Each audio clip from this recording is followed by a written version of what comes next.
And welcome back to Mather Park. Welcome to the, let's see, 2 on Thursday, 3 on Friday, now 2 on Saturday. So that, if my math is correct, the 7th game of the Cleveland Regional.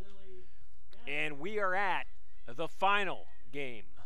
The winner of this game will move on to the Sweet 16, and they will play Co., who beat DePaul in the DePaul Regional.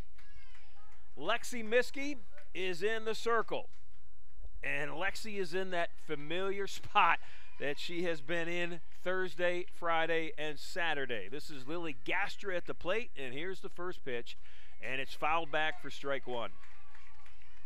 Miskey is coming off a game just a half an hour ago where she pitched a complete 7-inning game.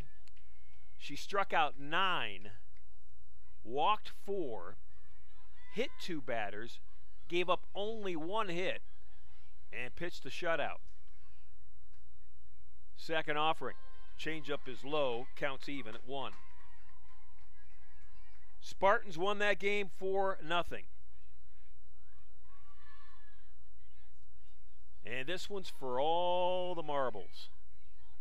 Case Western Reserve, 37 wins, 7 losses. Calvin University, 34-11. The 1-1 pitch is high for ball 2.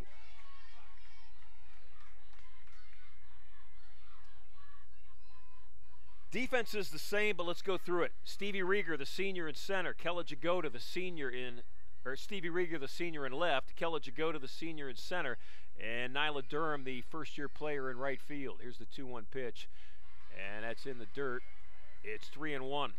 In the infield, from third base to first base, Biz Berry's on the hot corner, the sophomore. Karen Potts, the first-year players at shortstop. Kai Gross, the senior, who hit the big 2-out, 2-run home run over the scoreboard to propel the Spartans to a 4-1 or 4-0 win. She's on at second base, and that's strike 2. The count's now full. Bella Russo's at first, the junior. Caitlin Lamb behind the plate, and on the rubber out there in the circle, Lexi Miskey, the junior. Gastra at the plate, the full count pitch, and it's fouled back. Lily in game 1 today 0 for 3. Miskey struck her out 3 times.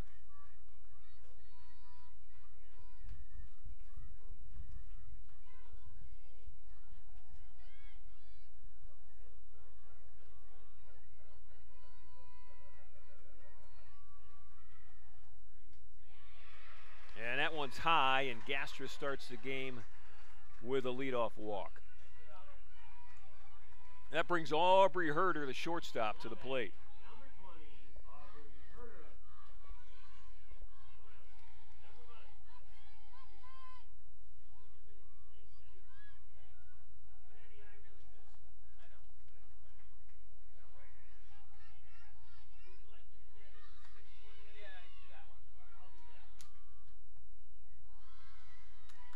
Herder shows bunt. It's a strike. Those corner infielders, 2 of the foundational bases of this Spartan defense, Berry at third, Russo at first, are pinched in. Second pitch is down, and that is in the Bermuda Triangle. That is in that spot that I've talked about this weekend. That is the perfect bunt. You've got the first baseman crashing hard down the line. You've got the pitcher, following her pitch, straight, and the second baseman going to first. And there's one spot on the field that is left uncovered, and that was it. You don't see it often, but when you see it, it is perfection.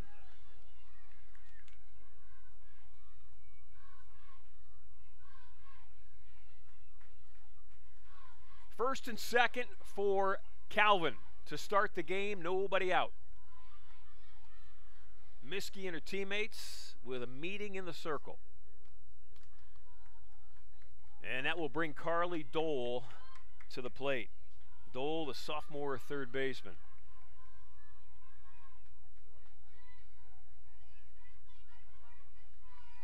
Carly had a walk and a strikeout in 3 plate appearances in that first game. Miskie's ready. So is Dole. And here comes the first pitch.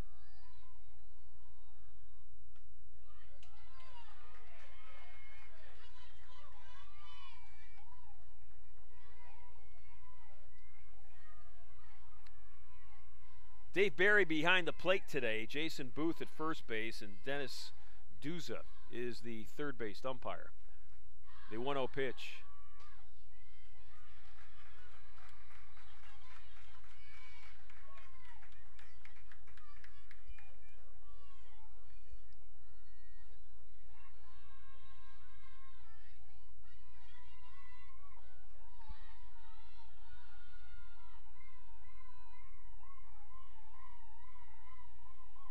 That one gets by Lamb, and the runners are going to move up.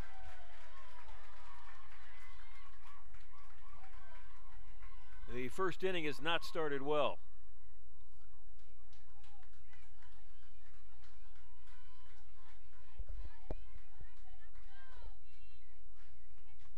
And with first base now open, and the number 3 hitter at the plate in a hitter's count, you almost wonder if they're just going to throw a pitch that's a on-purpose ball here. They did not. Came at her, and that's ball 4.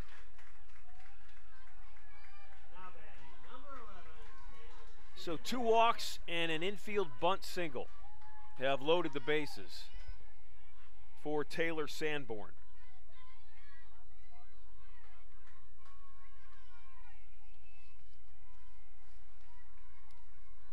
Sanborn, a .328 hitter on the season.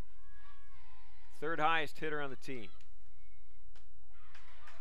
And Miskey is high again. Lexi Miskey has thrown in 26 1/3 innings in this, the third day. Josie Henry's going to go out and talk to her. Henry, an All-American pitcher herself at Ashland University, looking her pitcher in the eye. And Josie, knows exactly what to say, because Josie has been in every situation that Lexi Miskey's been in.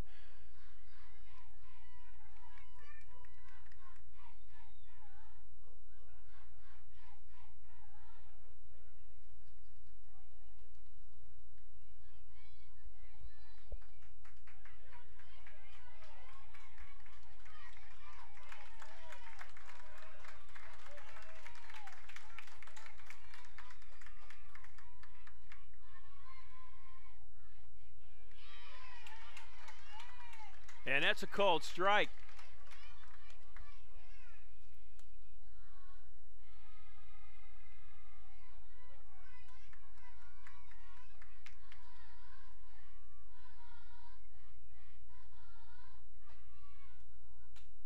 And it's strike 2. 1 ball, 2 strikes to Sanborn, nobody out.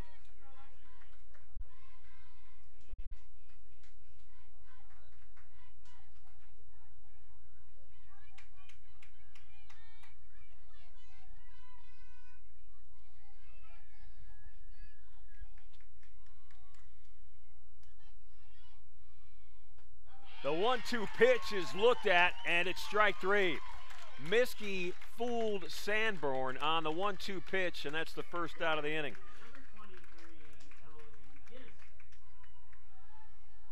That brings Emily Gist to the plate. Gist, the senior first baseman, who loves to lean into the pitch. And with the bases loaded, that would bring her in a run. Gist leans in. Inside pitch is called for a strike.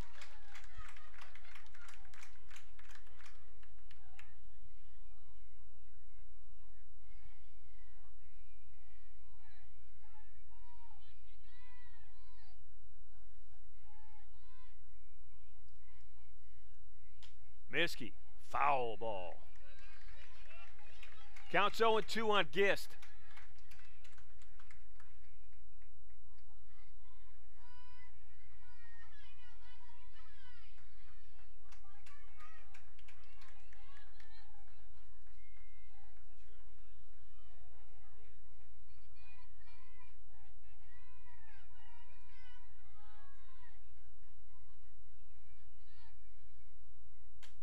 Line drive. Potts got it. Safe at second base. That was close. 2 outs. Boy, you got to give Aubrey Herder, who's running at second base for Calvin, a whole lot of credit. I mean, Herder did not get lost in the line drive. You're told as a runner, see the line drive through. And Herder had an eye on it, and it saved the inning. Miskie's first pitch is a strike to Decker.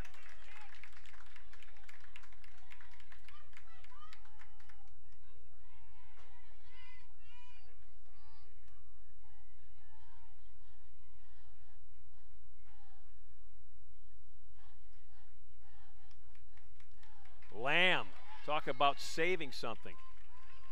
Caitlin's done that a few times today. I'm surprised she doesn't have a pulled rib cage by now. I mean, the way she's got to leap and launch and extend.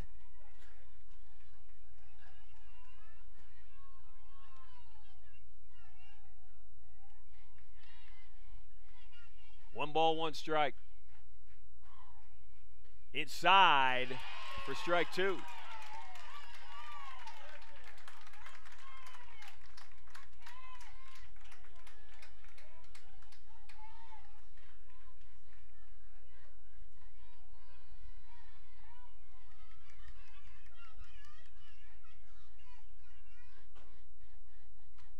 Swinging and fouling, and the count stays at 1-2.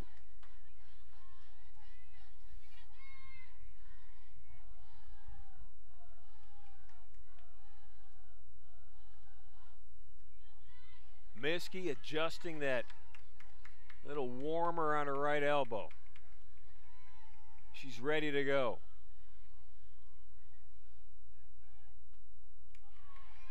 Move Decker off the plate, counts even at 2.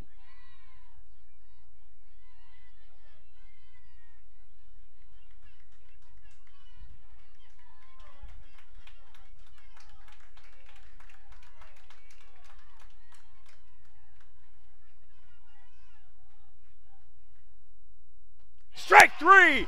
Lexi Miskie gets out of a bases loaded no-out jam. Wow! We head to the bottom of the first. Spartans are coming to bat.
So with some adrenaline from the top half of the first, fueling them, the Spartans will bat here in the bottom half. And Karen Potts will step to the plate, and she will face Brooke Hunderman. Now, Potts has been a first pitch swinger. Let's see what happens. And that one's off the plate for ball 1. The challenge facing the Spartans in this championship final is figuring out the riddle that is in the circle, Brooke Hunderman. Hunderman's second pitch is tighter on that outside corner for a called strike.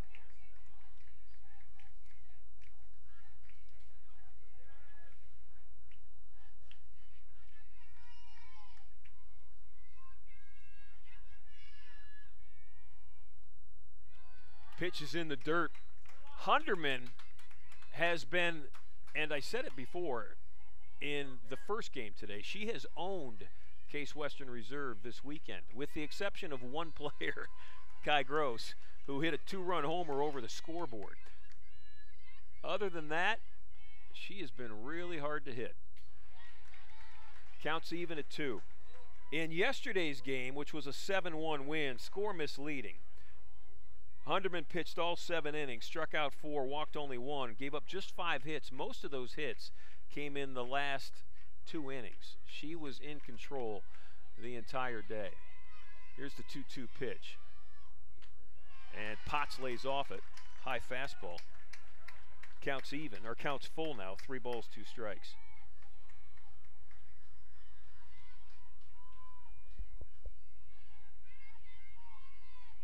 Calvin loaded the bases in the top half with nobody out. Did not score.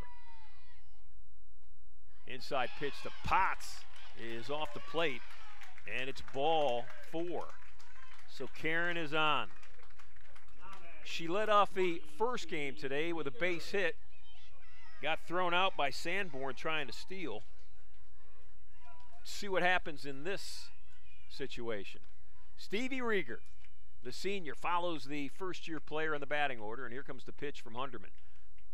She'll bunt. Got it down. It's a good one. Play! It's up the line! Rieger's going to go to second. Throw's going to come in, and everybody's safe.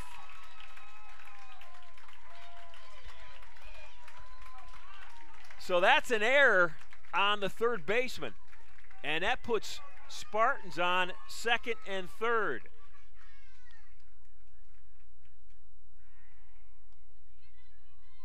And just as Case Western did, Calvin huddles in the circle because they got a little bit to talk about. So here's Kai Gross. The last time Kai faced Hunderman was maybe 45 minutes ago.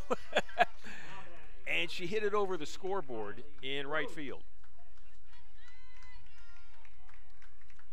And she is up now with runners at second and third and nobody out for Hunderman's first offering. Is outside. I have got to believe that Kai Gross, especially with first base open, and let's be honest, the top 3 hitters are the best hitters in this Spartan lineup. After that, you know, they've been struggling. With first base open, why give Kai Gross anything to hit? They came in under the hands. So the first 2 pitches far outside, second one far inside, real inside. So 2 pitches, nothing that you would call hittable to Kai Gross. Counts even at 1. Here comes the pitch. Gross had one to hit right there. That was a mistake that I think Hunderman is glad she's got, you know, new life. That was out and over the plate and a little bit up.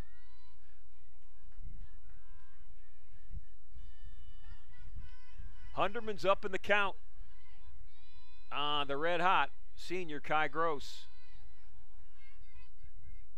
Off-speed pitch, fly ball, center field. Tagging is Potts. Catch, tag, run, and score. So Kai Gross delivers.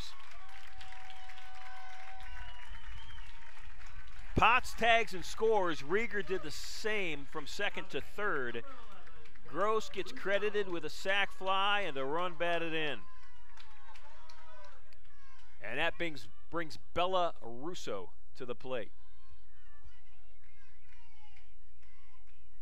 1 out.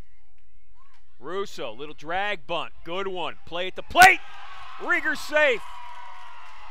Russo pumped at first base.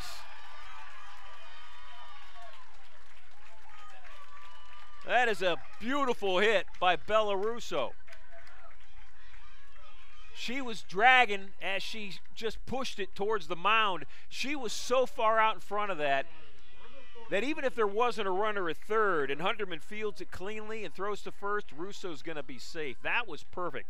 That was as perfect as a bunt as Aubrey Herder's was, opposite side of the circle in the first inning. 2 are in. And this is Kayla Nutter at the plate.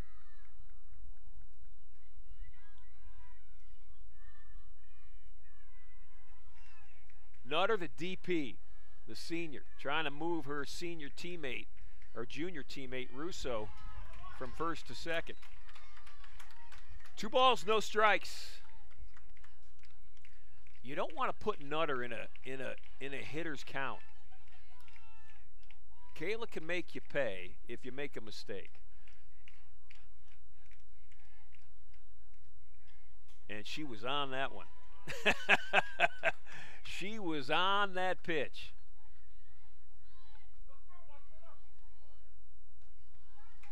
I'll say this, in the first inning twice, Hunderman has thrown that heater in the hitting zone.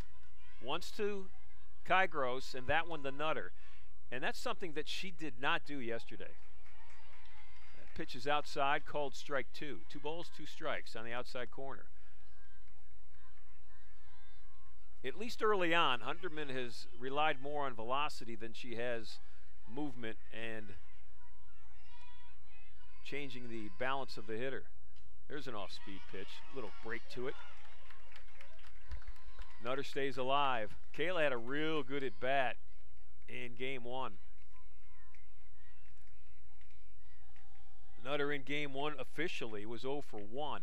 She had 2 walks though, and those came in those great at-bats. Counts even at 2.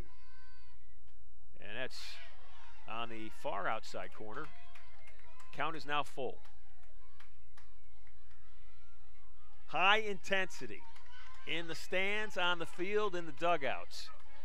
This is championship game. Winner moves on to the Sweet 16. The full count pitch. Nutter will do it again. Coe has knocked off DePaul in the DePaul Regional. So Coe will play whoever wins this one. Where, we don't know. Fast Eddie Karakis, the sports information director, thinks we might know on Sunday. We will certainly know by Monday. Full count pitch. Nutter, fly ball, shallow left, coming in and getting to it. Well, that was one of those situations. Ella Steele makes a nice adjustment. Her first step was back. And then there's a little wind blowing out there, and it's kind of blowing in. So I think that knocked that ball down just a little bit to make it a tough play for Ella Steele. And she makes a real nice one, and it's the second out of the inning. So Russo's still at first, and this is Caitlin Lamb, the catcher. Russo was running. Josie Henry did this in the first game with Bella. She ran her with 2 outs, figuring, you know, what can it hurt? If she's out, the inning's over, and I've got Lamb starting the next inning. And if she's not out, we've got a runner in scoring position. Russo's not running on this one, and it's called strike 2. I bet you'll see Bella Russo run here.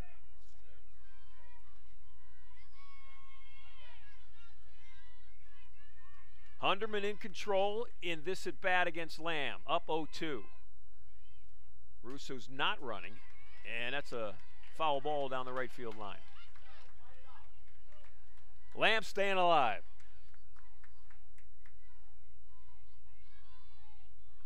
Caitlin in the first game, 1 for 3. And she caught a magnificent game. She had so many saves. Here comes the pitch. Fouled back. In a game that was 4-0, but for a long time was 2-0. Lamb, with Knights on at third base, Calvin runners at third base, made so many great plays behind the plate to keep those runners at bay. The 0-2 pitch, and that's off the edge of the bat. The spinner turns into an out. Sweetland over to Gist, and we go to the top of the second. But not before. The Spartans scored twice in the bottom half of the first. It's 2-0 Case Western.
Emma Walker will lead off the top half of the second for the Knights of Calvin.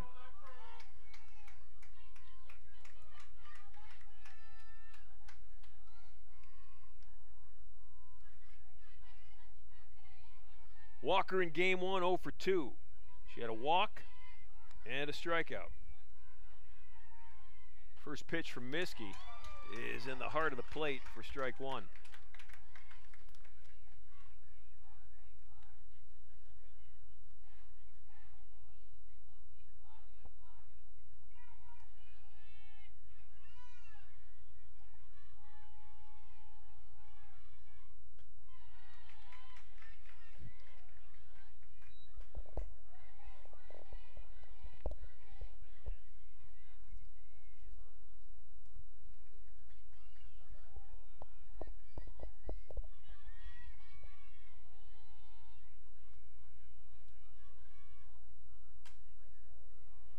Counts now 1 ball, 2 strikes.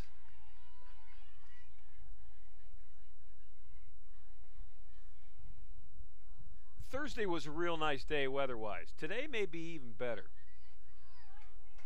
It's just absolutely beautiful. And sandwiched in between those two beautiful days was yesterday. The marathon day at Mather Park. Here comes the 1-2 pitch. Change up, Miskey with a strikeout.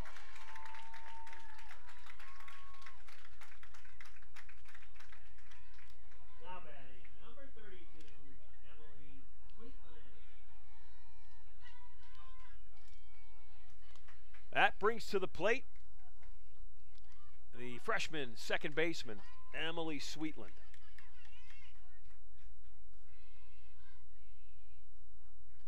First pitch is high for ball 1. Sweetland was 0 for 2 in that first game. And Emily on the year, in 32 starts, now make it 33, is hitting .233.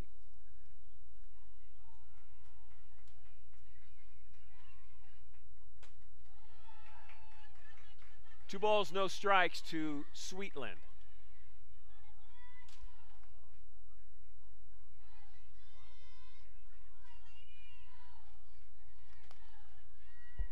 Miskey's ready. Lamb's ready to receive it.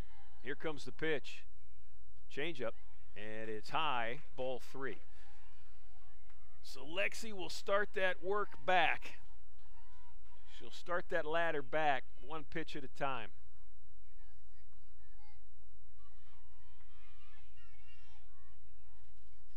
She has been patient, deliberate, focused, whatever word you want to use like that. She's been inspirational. Miskey has pitched in nearly, and Eddie will confirm it for me, nearly every official inning. I mean, there have been, long stretches where the Spartans have had relief in there that they couldn't get anybody out, but she has pitched in, going into today, 26, or going into this game, 26, and so every inning but 2/3 of an inning. An inning and 2/3. So a lot. She's pitched a lot. Sweetland's on at first. Here's Ella Steele. And that's a strike. Steele in left field, the sophomore. Ella had just 1 official at bat in that first game, and she was 0 for 1.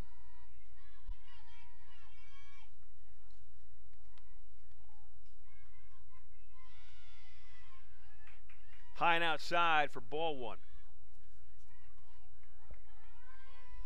Spartans up 2-0. We're in the top half of the second.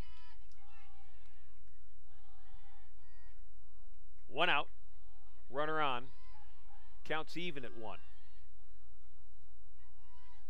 Here comes Miskey's pitch.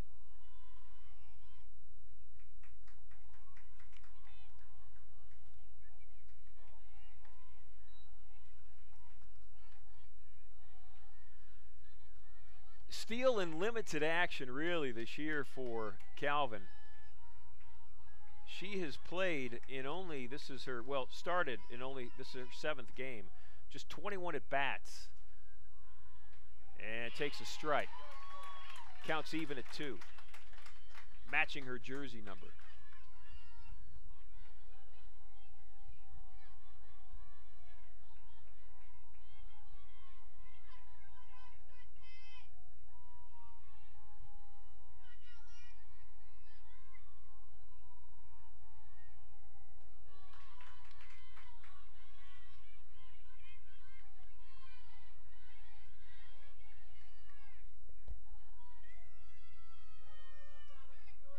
Full count to the number 9 hitter. Miskey looking in. Pitch right down the middle, little off of it.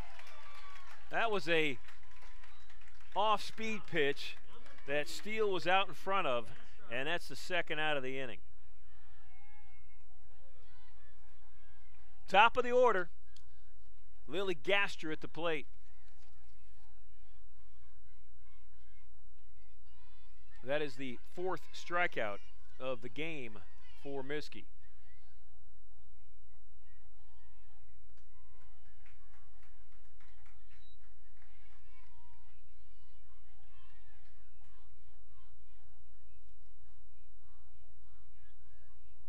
Gaster on the year in 29 starts, has 20 hits and 70 at-bats. That's 286, just below 290. She walked in her first at-bat, and she's up in the count 2-0 in this at-bat.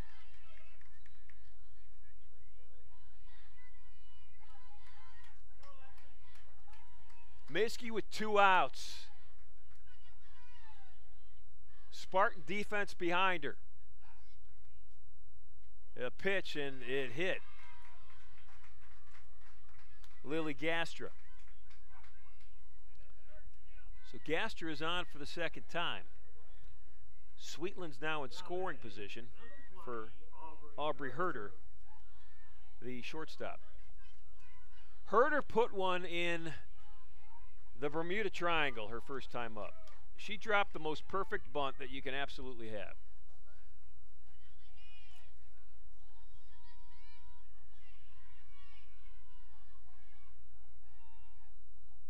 First pitch is inside. It's ball 1.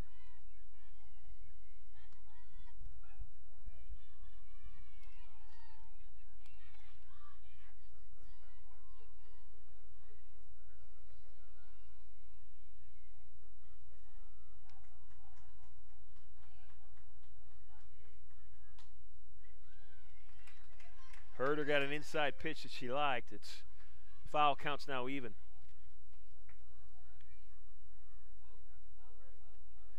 Case Western trying to win their 38th game of the year. That would tie a program record for most wins in a single season, a record that they set last year.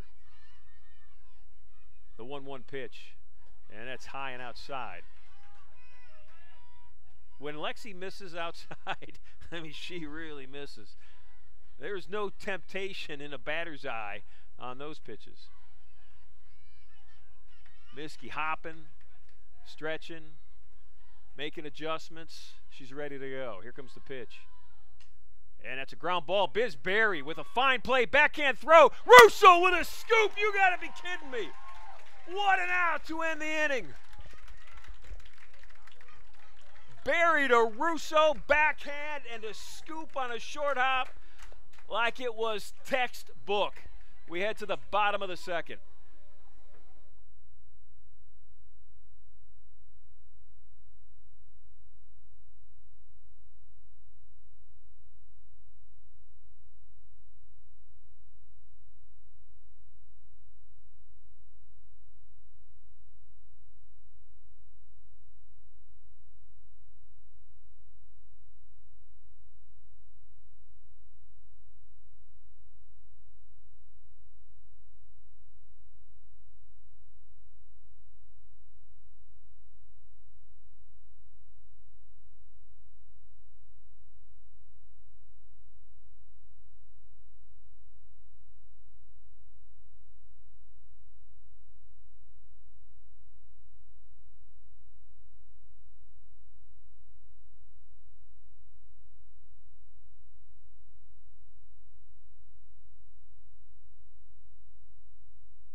So Biz Berry, and isn't this fitting, and how often does this happen? A lot.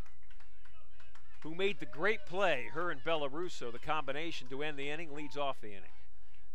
And the first pitch from Hunderman is hit into right field and right at a well-placed Tori Decker. Boy, Decker couldn't have been in a more perfect spot.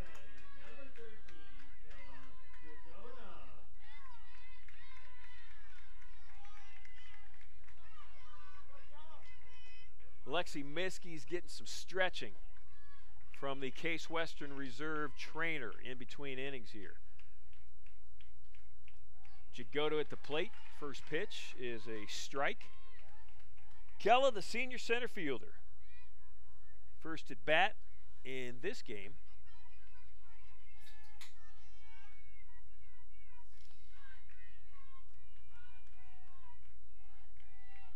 Kella in game one had a big run batted in. She had a double, or triple actually, her third of the year, that scored a run in what at the time was a one-run game. It eventually ballooned to a four-run game on the Kai Gross two-run home run. Counts 0-2. No balls, 2 strikes to Jagoda with 1 out here in the bottom half of the second.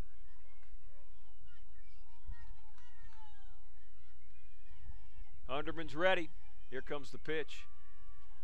Jagoda running up on it. And that one will fall into the grass here at Mather Park. If you've never been to Mather Park,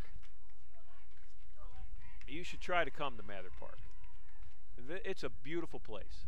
Sits in the middle of a neighborhood, sits just off campus, surrounded by trees. Jagoda is a strikeout victim of Brooke Hunderman. 2 outs in the inning for Calvin, and that brings Nyla Durham to the plate. Nyla was real good at the plate in game one.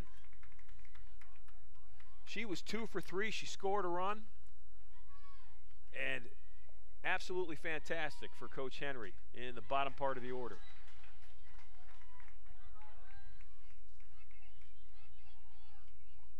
The first-year player cracking the lineup on a team that's 1 win away from setting a program record or tying a program record.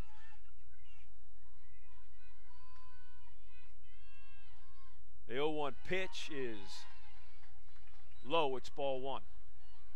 2 outs in the inning. We're in the bottom of the second. Spartans scored 2 in the bottom of the first.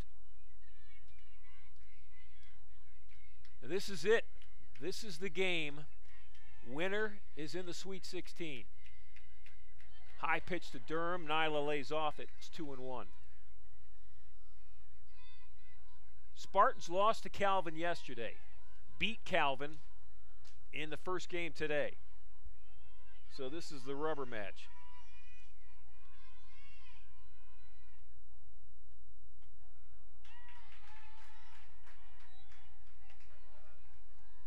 Two balls, 2 strikes, 2 outs.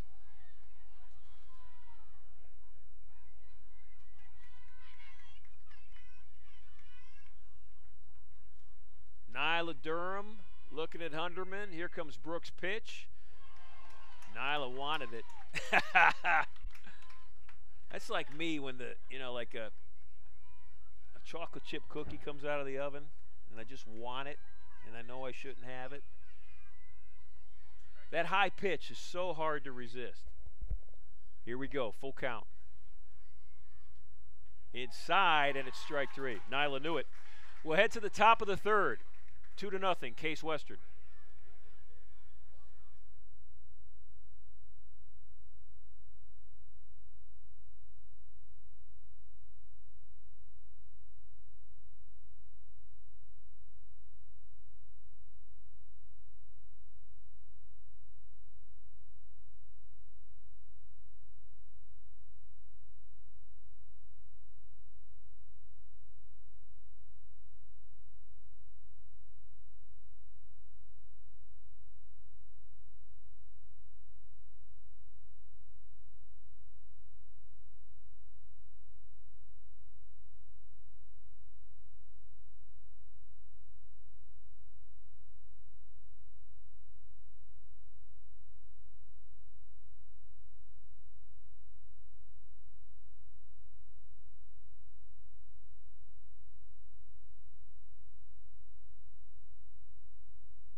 Top of the third from Mather Park.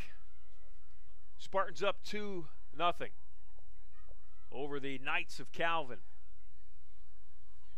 In a weekend that has been spectacular. There have been so many great defensive plays, big hits in key moments of games, and pitching performances that have inspired. And it all comes down to this game right here. Doles at the plate, and Carly takes strike one.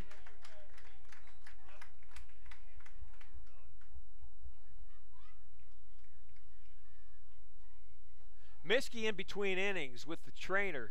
Got some extra stretching work on her hips and legs. Pitching is all about, and that inside pitch is called for a ball. It's 1-1. You know, pitching is all about your lower body, your legs, your hips. You know, talking to Coach Hilbert before the game about what has made Hunterman so successful, as Miskey's ready to throw the 1-1 offering. That's a changeup that's a beaut, strike two. She talked about all the off-season leg work that her pitchers do. Strength work plus cardio work, running. Not like long-distance running like you're a cross-country runner, but putting in your runs. And if you're around any major league ballpark and you there early enough to watch, the pitchers are all out doing leg exercises, leg running. And Miskey stretching that leg out. Potts with a lot of sunshine. I think Karen can't see anything right now. I mean, I think she might be seeing stars because she looked straight into that sun and she's got no glasses. She needs TJ's glasses. TJ Shelton has joined us in the press box, the director of athletics. The Wyant. Do I have to have that in there? That, you know, that gets you extra money, right? Yeah. TJ's got some cool glasses on. Maybe he can run them over to Karen Potts in between innings. That is a violation. Well, you got the crew chief sitting right next to you, so maybe we shouldn't talk about any violations publicly. 1 ball, no strikes, 1 out. Here's the pitch. Fouled back. Taylor Sanborn's at the plate. Taylor got frozen on a pitch from Lexi Miskey in her first at bat for a called strike 3.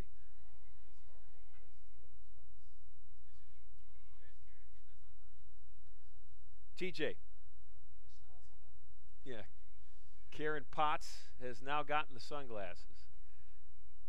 TJ Shelton had absolutely nothing to do with it. The director of athletics had absolutely nothing to do with that.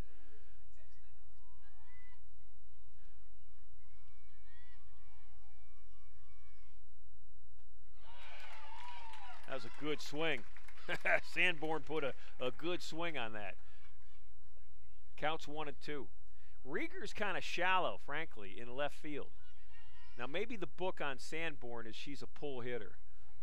I mean, she's a power hitter. She's hitting cleanup. And she strikes her out. I mean, she went muscle up on muscle up. Miskey said, here's my best. I know you're the big, strong hitter, but see if you can hit this. And Miskey got another strikeout.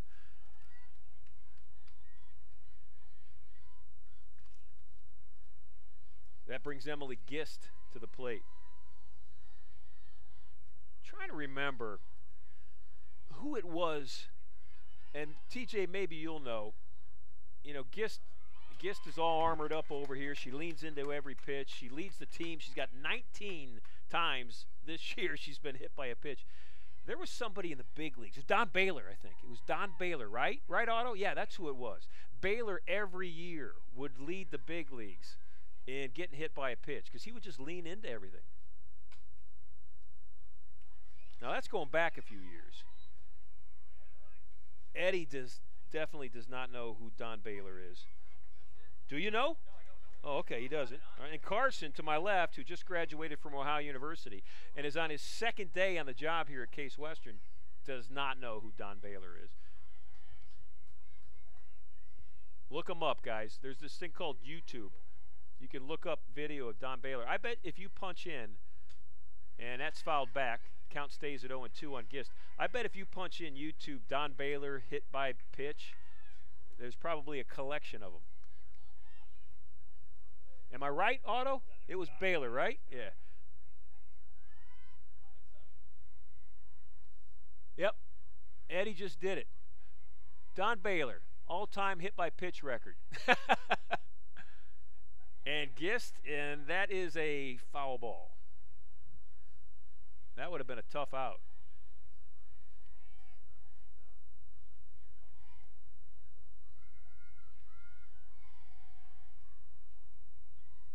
The thing about Don Baylor, if you hit him and he got mad and he charged the mound, I wouldn't want to get into a tussle with Don Baylor. 0-2. Here's the pitch from Miskey, and it's fouled back. Gist stays alive.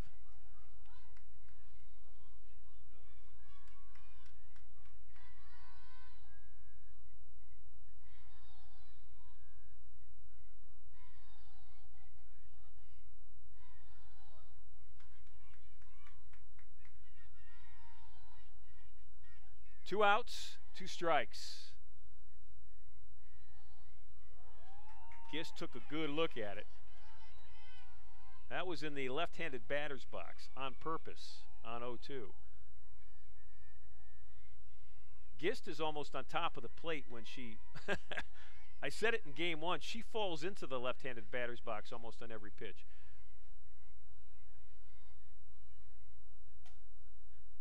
That's going to be a tough spin. Boy, Kai Gross handled that nicely.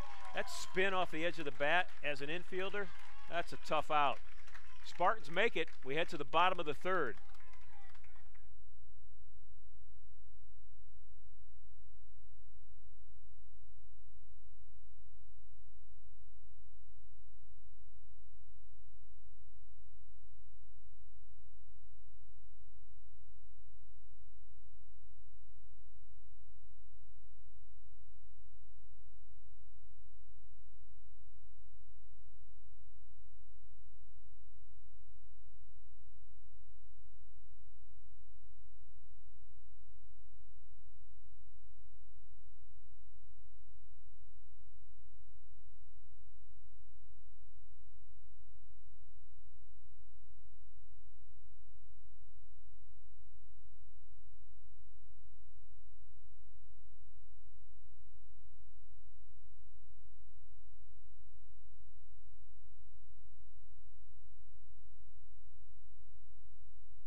Top of the order to lead off the third.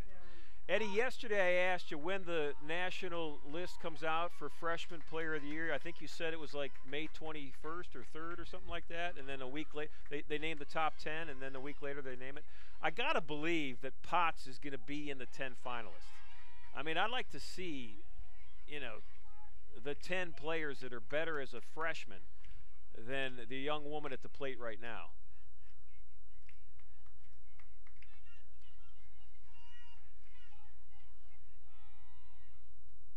She has not yet, though, figured out Hunderman.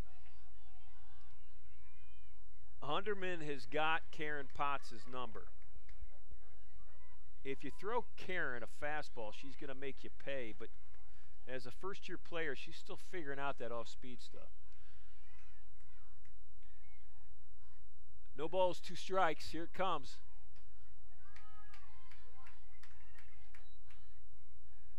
Hunderman twice this year in back-to-back weeks in late April was named National Player of the Week. In one game, she pitched a perfect game. And that's a base hit. Could be a double if it gets through. It will not. A nice job by the Knights center fielder, Emma Walker. But Potts is on.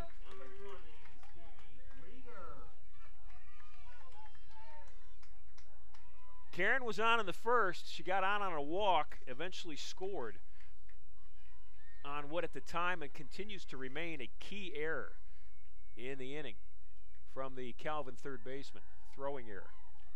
Rieger drops down a bunt. Stevie trying to get to first in a hurry. And a nice play. That was tight at first base. Rieger's out, but Potts is in scoring position. Hunderman got out of the circle quick. I mean, she fielded her position very well. So here's Gross. Kai Gross is, I mean, I think she's got All-American written all over her. You know, I'm just standing here giving out awards. Who am I? But everybody's laughing at me. You want to raise TJ? Giving TJ Shelton, the director of athletics, a raise.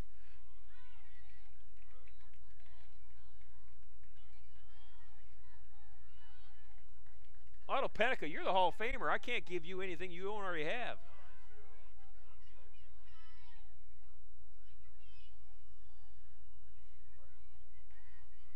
The 1-1 pitch. Kai Gross, fly ball, left field. Easy out. Ella Steele, the sophomore, with the catch, and there are now 2 outs in the inning. So here's Russo, who got a big infield hit last time. And I say big, it's a big personal hit for Bella because she's been grinding, trying to find a way to get on. And, you know, it doesn't matter. When you get on, it makes you feel better, however you get on. So let's see how that transitions into this next at-bat. Russo would love to knock one in the grass somewhere safely. That would score Potts from second base. Karen will be off and running with 2 outs.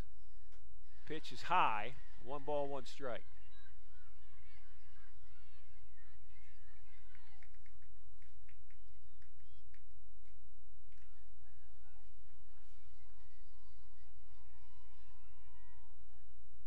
Hunderman's ready. Here comes the 1-1 offering.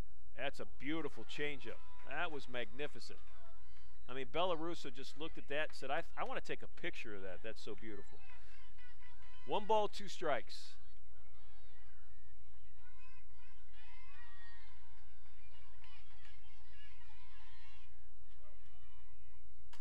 Russo, center field. What a catch! Diving catch in center field by Emma Walker. Whoa! That was a great catch.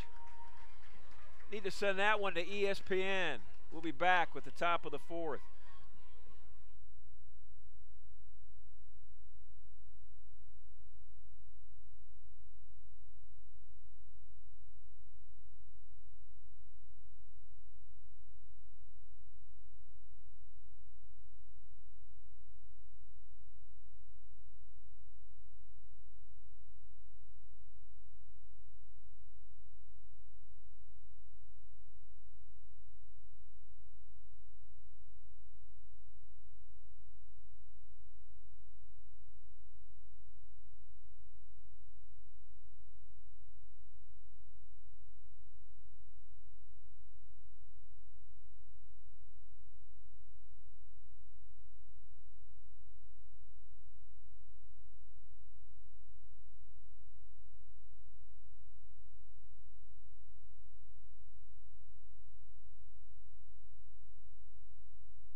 Tori Decker is going to lead off this inning for the Calvin Knights.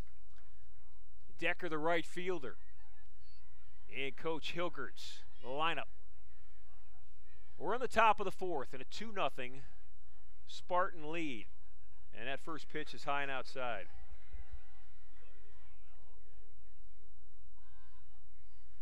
Decker in her first at bat in the first inning. Struck out swinging to end the inning. Miskey has 5 strikeouts. Off-speed pitch. And Tori did her best to even get the bat on that one. That was a real good pitch. Both pitchers have been something to watch.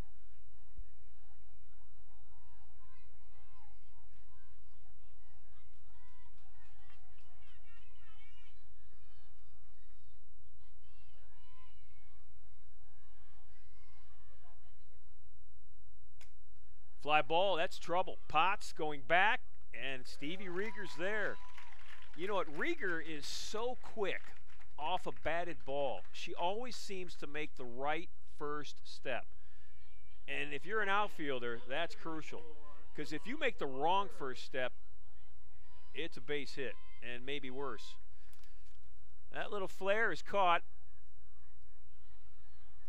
And there's one out, and here's Emma Walker. Speaking of great catches, Walker should have led off the inning because she ended the previous inning with a web gem.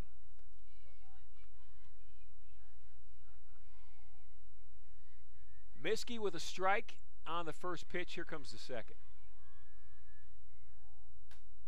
And it's fouled off. Counts now 0-2.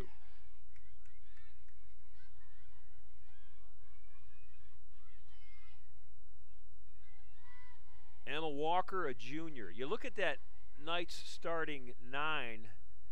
You've got sophomore, junior, sophomore in the outfield. Sophomore, freshman, freshman, senior in the infield.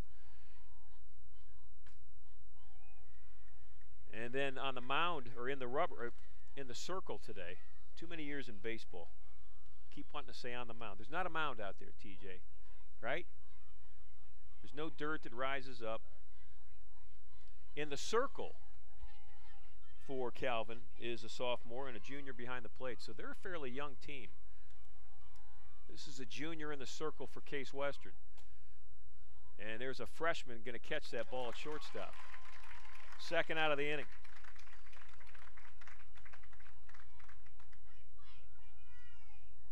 If you look at the ages of the Spartan 9, you got a senior, first-year player in the outfield. Sophomore, third, first year at short. Senior, who's got another year next year at second. Junior at first, junior on the mound, junior behind the plate. So really this Spartan team will lose Rieger, they'll lose Jagoda, and they'll lose Nutter. And if you're the Knights and you're looking at your top 9, you're only going to lose your first baseman, Gist.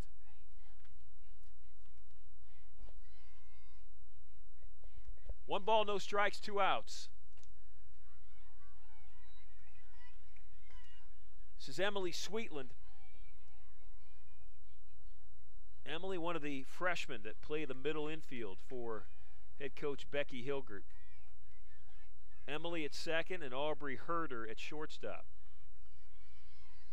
Those two up the middle have been very good in this regional Cleveland championship. And there's an off-speed pitch that freezes Sweetland.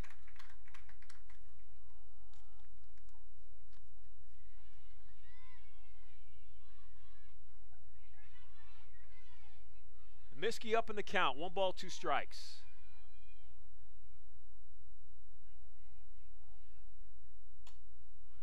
And that one will go out of play.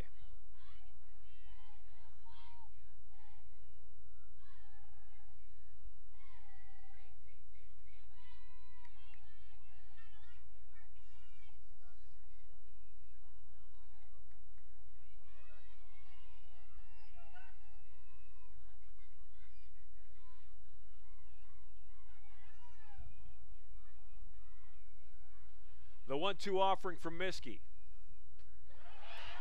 Strike number 6. Strikeout number 6 for Miskey.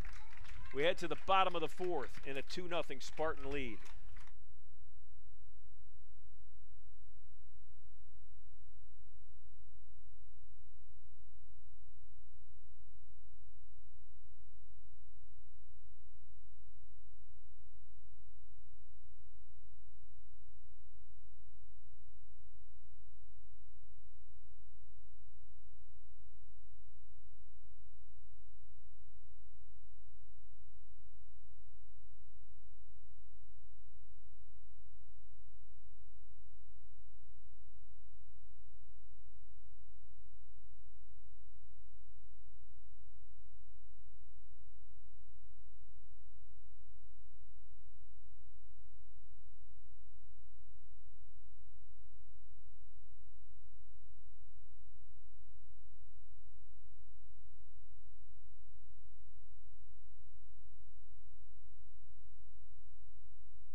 Kayla Nutter will lead off the bottom half of the fourth for the Spartans. Nutter, the senior DP. Mom and dad here, grandpa here. Grandpa drove up from Kentucky to see his granddaughter play. He was sad yesterday talking to me. He said, you know, this is it for Kayla. You know, this is the end of her college career this senior spring. You know, most everybody that's on this field right now started playing softball. Kai Gross's mom told me yesterday, Kai started playing when she was 4 years old. And I think you could say that about all these young women. They started playing at an early age. And when you get to that senior year, it kind of all gets reflective. Be nice if Nutter hit one over the fence for her grandpa. Wouldn't that have been great if on that pitch right there she'd have knocked it over the fence? She didn't like it. Wasn't what she wanted. 1 ball, 1 strike.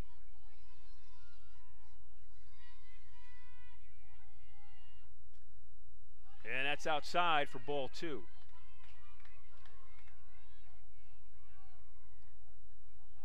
Dave Barry's behind the plate, not the nationally syndicated columnist. We've cleared that up with him.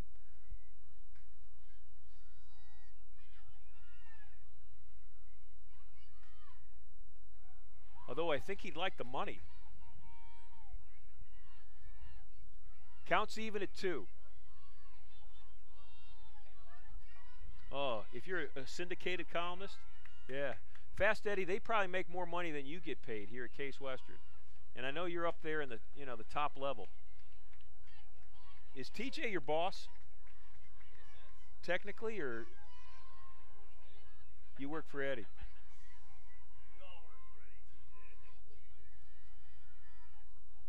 Let's introduce everybody to the press box. Eddie Karakis, the sports information director, to my right. We'll get it after this pitch. 2 balls, 2 strikes. Here that comes the offering to Nutter, and that's a pretty good pitch. And it's just a little bit low. I thought Kayla was going to get rung up. 3 balls, 2 strikes. Carson, I never got your last name. Marachka? Yep. Marachka. That is a mouthful. Inside pitch, and how about Nutter? She's worked another walk. So she'll lead off the inning with a walk.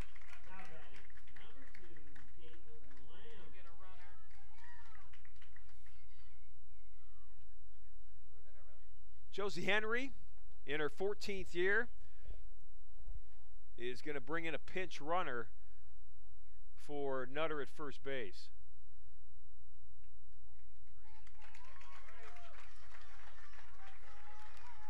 And that runner is Tara Fritcher.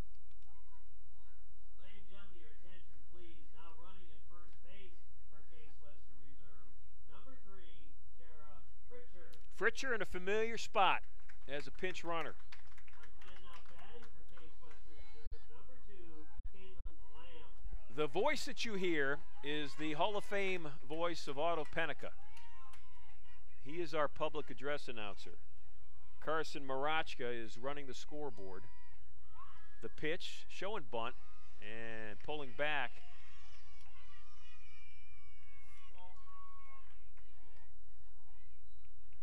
Fast Eddie Karakis, the sports information director. TJ Shelton, the director of athletics. And then Todrick Davis, the crew chief for the crew that has worked all the games here in the Cleveland Regional. And that's a passed ball, and Fritcher's going to get on second base. That's the press box. That is a press box of notables. I mean, we got all the bigwigs right here in this spot. Are you allowed to be here? Like, if something would happen, like the press box fall down, don't you have to be somewhere else? You know, like they don't have the president and the vice president on the same flight?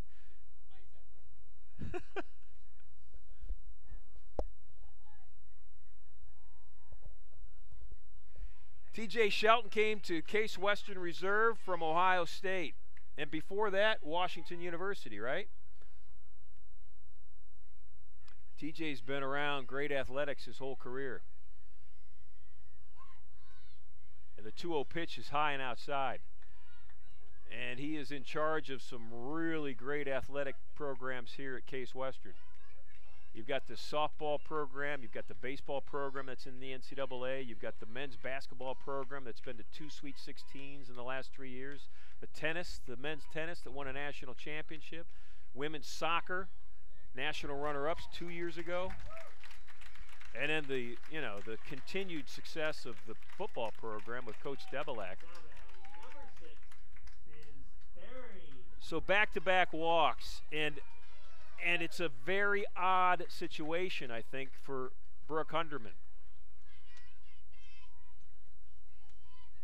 Meaning she's been so good that this isn't something that she's used to.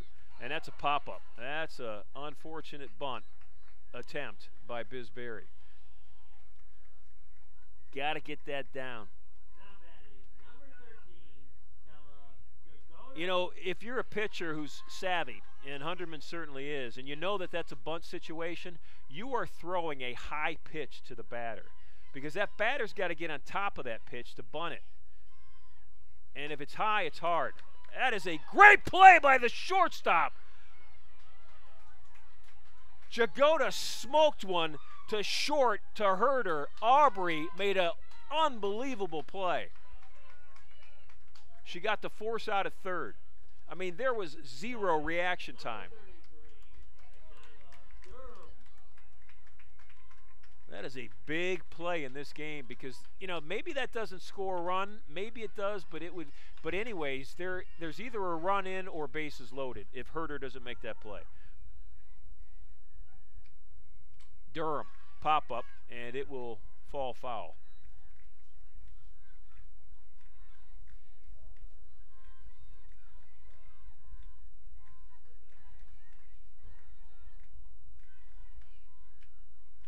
So can the first-year player come through with a solid single? She had 2 in the first game. That pitch is high, counts even at 1.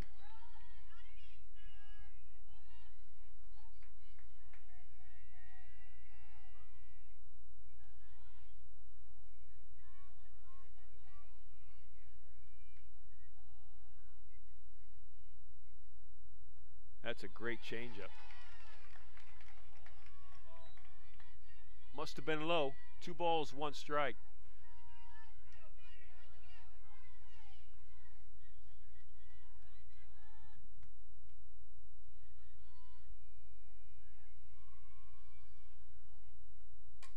Durham turns on one left field. This will be the 3rd out of the inning. Ella Steele out there. And the threat ends stranded on the base pass. We head to the top of the 5th. Still 2-0.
Josie Henry is visiting right now with home plate umpire Dave Barry as we're about ready to start this 5th inning. And I'm looking out into the field and everybody's in their same spot.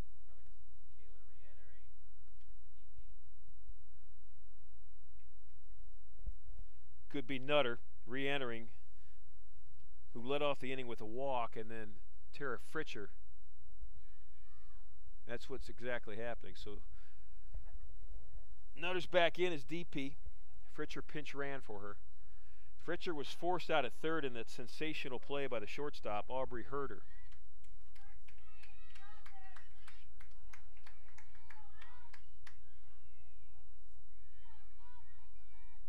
Miskey on the mound. Ella Steele steps into the batter's box. Here we go in the top of the fifth.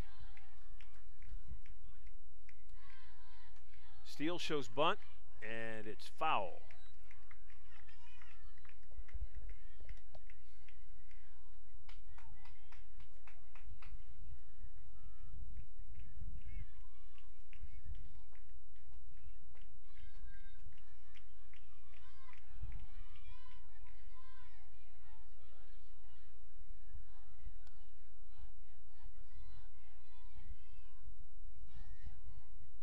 Miskey's 0-1 pitch to Steele.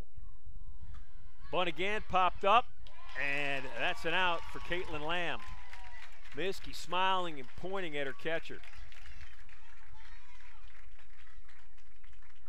Now batting, number 3, Lily Gastrop. Top of the order for Calvin, it's Lily Gastra at the plate. Lily does not officially appear as having a plate appearance because she's got a walk and been hit by a pitch. So she's been up twice and been on twice. But she's like a ghost in the box score right now.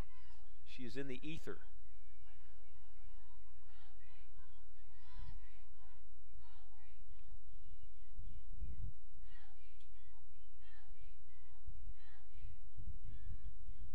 Miskey's pitch swung on and missed. 1 ball, 1 strike, 1 out.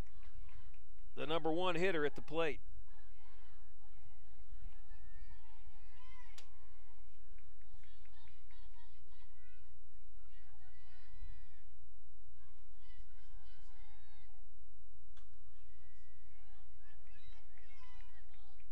Gaster almost knocked that into her own dugout.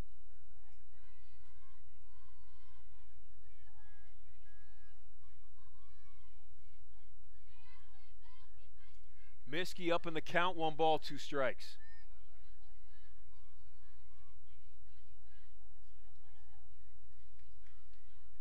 Here comes the 1-2 pitch.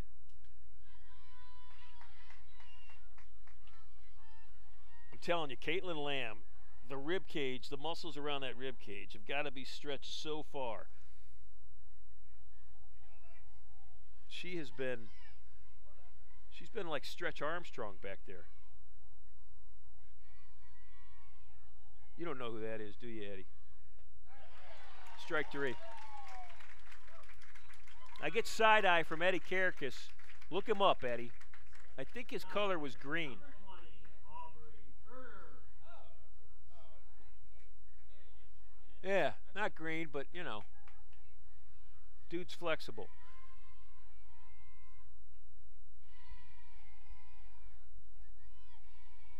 Two outs in the inning. The number 2 hitter at the plate, it's Aubrey Herder, the shortstop, who's had some real nice plays. Kai Grosso in and out of the glove.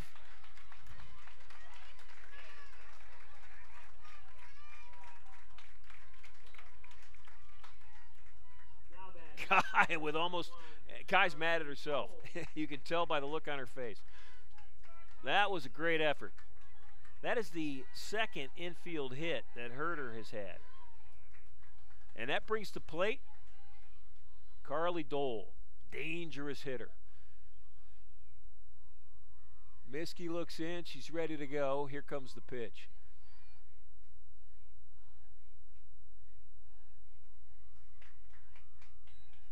Dole has walked and has popped up to Potts at shortstop.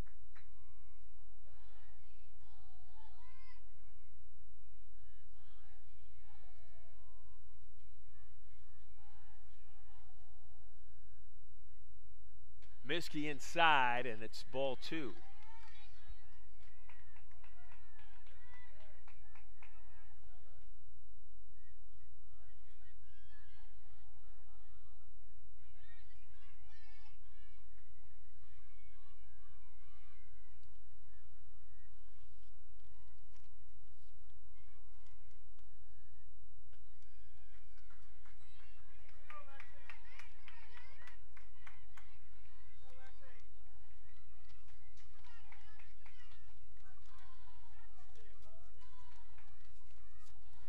Lamb wants to talk to her pitcher.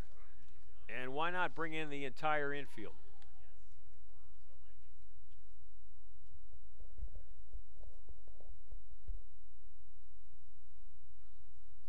Durham, Jagoda, Rieger will get together in straightaway center.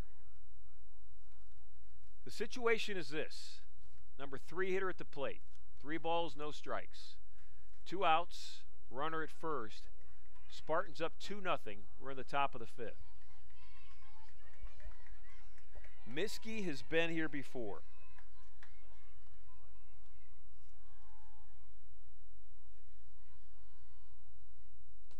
And that's strike 1. That's what she wants. 1 strike at a time. Now here's the question. If you're Dole, are you looking all the way? You need runners. That's right down the middle. She wasn't looking. Rieger's going to get chased to the fence. Rounding and scoring will be the Knights. Play at the plate.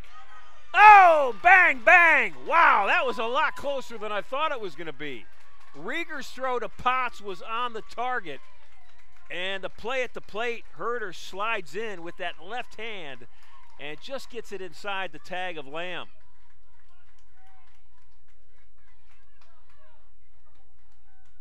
So Dole, the dangerous hitter, takes a 3-1 pitch and hits a double to the wall in left center. 2 outs in the inning.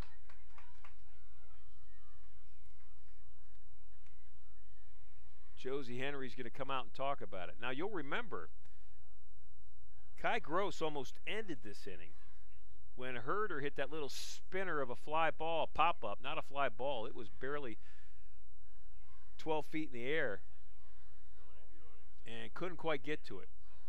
If she makes that sensational catch, that inning is over. This inning is over.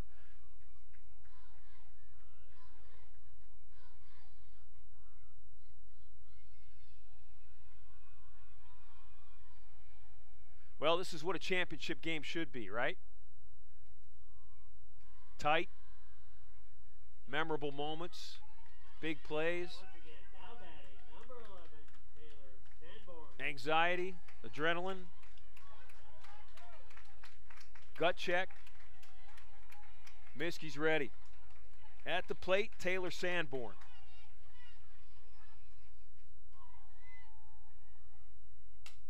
Base hit. Jagoda coming up, throwing. Play at the plate, and holding the runner at third is Kella Jagoda's throw. 2 things. Sanborn hit it so hard, it got to Jagoda in a hurry. And then Kella caught it on 1 hop and threw a bullet to her cutoff person, Karen Potts. And that keeps the runner at third base.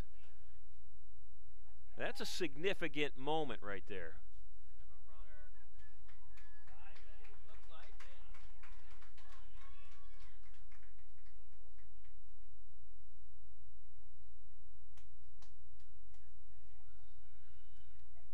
All of this with 2 outs. And a pinch runner now in for Calvin. Sage Mugen. Mugen's going to run. She's at first base. And at the plate is Emily Gist. Gist 0 for 2. Line out to short, ground ball to second.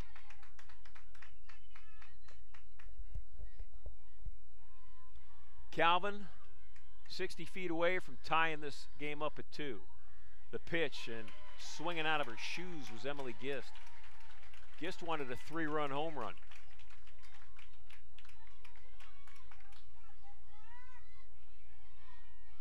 Emily collects herself. She might have to retie her shoes after that swing.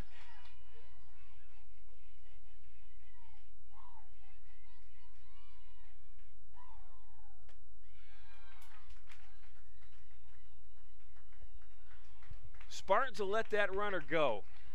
They will let Mugen go down to second base without even a glance. Miskey's locked in on this at bat. Gist is in the box. Miskey in the circle. Here comes the 1-1 pitch. It's high for ball 2.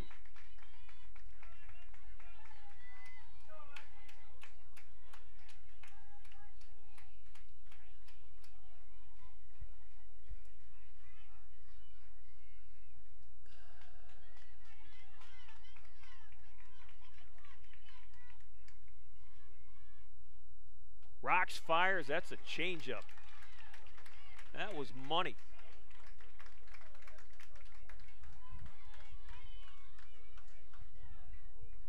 Well, the drama gets turned up a bit. 2 strikes on Gist. What's Miskey got? And here we go. Fastball inside, under the hands. Strike 3 for Lexi Miskey.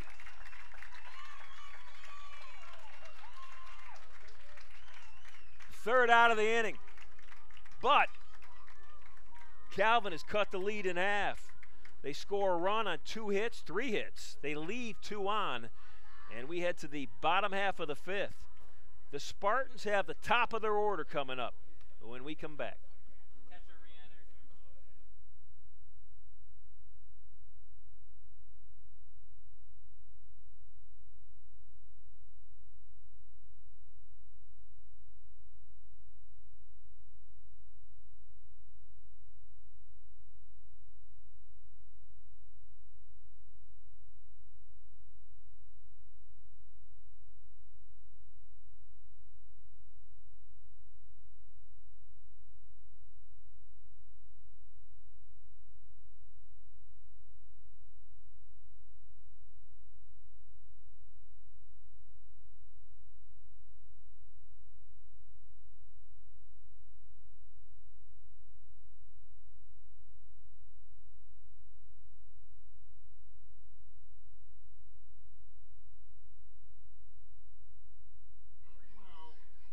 Karen Potts, the leadoff hitter, the freshman. The American Ninja Warrior will lead off the inning.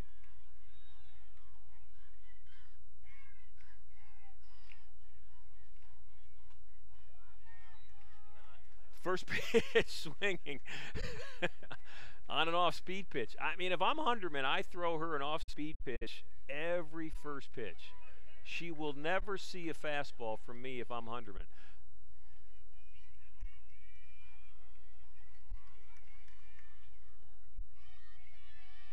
Here comes the 0-1 offering. And that's a pop-up. Right into the sun, and with sunglasses on, Carly Dole gets the first out of the inning. Now batting, number 20, Stevie Rieger. Stevie Rieger at the plate. Rieger 0 for 2 today, on an error, scored a run in the first, and then grounded back to the pitcher in the third. Spartans trying to answer that night run in the top half. Rieger down the line and left. That one will get to the wall. Rieger rounds first. She'll check into second with a stand-up double.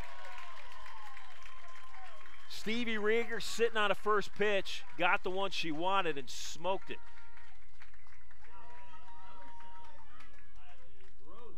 And that brings Kai Gross to the plate. Gross 0 for 1 today. Hit a sac fly, knocked in a run in the first inning, and then flew out to left field in her second at bat in the third. Pitch is away, and it's called a strike.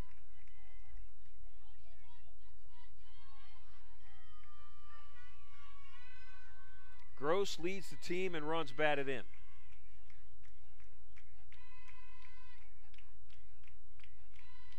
Gets the high inside pitch that she lays off. And nobody's even close. Kai's got 57 runs batted in coming into today, and add 1, she's got 58. The next closest is Rieger, who's on at second base, and she's 20 away at 38. Kai, straight away center. Will it carry? Off the wall. Rieger will score. Gross, play at second, safe. And the Spartans at a run.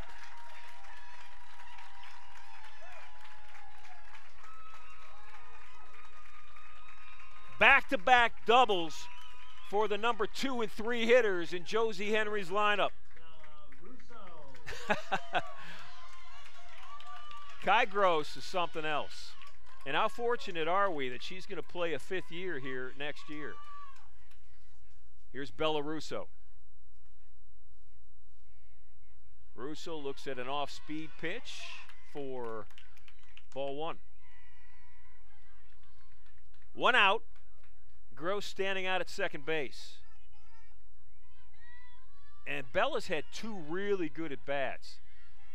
She had a base hit in her first at-bat and hit a line drive to center field that Emma Walker made a sensational catch on to end the 3rd and keep the Spartans from scoring a run.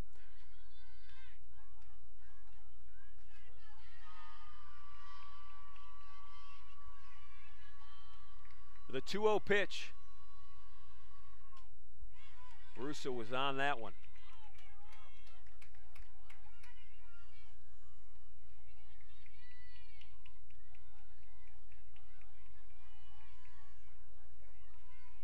It's 3-1. Spartans over the Knights. We're in the bottom of the 5th.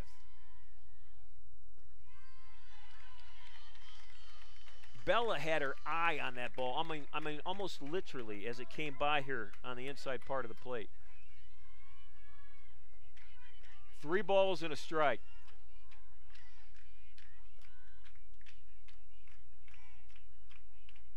The offering from Hunderman, and Russo swung a ball 4.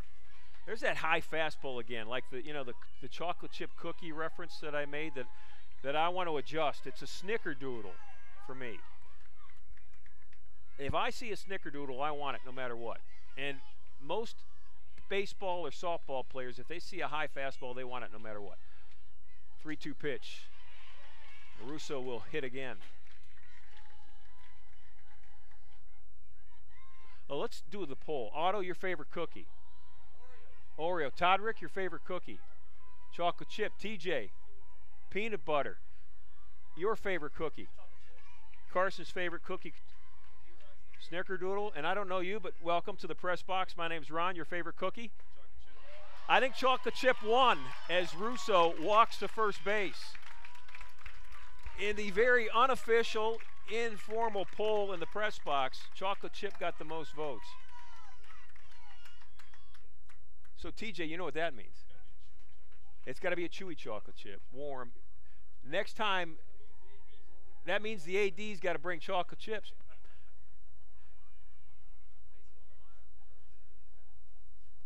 Well, you know what? Eddie just said there's baseball tomorrow.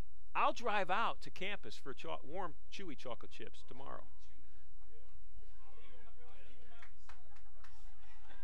You know, there's a great line in line in hockey when they score, up high in the net, top shelf where Mama hides the cookies. TJ's going to hide the warm, chewy, hot chocolate chip cookies. In the meantime, the regional championship game here. Spartans with runners at first and second. 1 out in the inning. And at the plate, the designated player, Kayla Nutter, who's been extremely disciplined this entire weekend at the plate. Counts 1-1.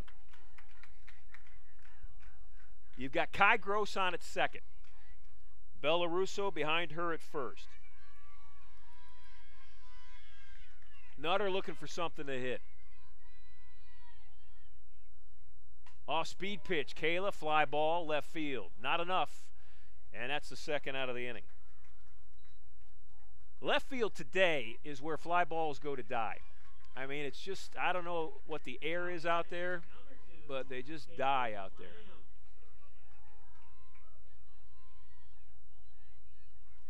So 2 outs for the catcher. My, oh my, would the Spartans love to get Kai Gross in, somehow, some way, with 2 outs. Lamb on the day 0 for 1. Ground out to second, walked in her last at bat. And that's a first pitch strike from Brooke Hunderman. And all the umpires in the stands didn't like it. Half of them liked it.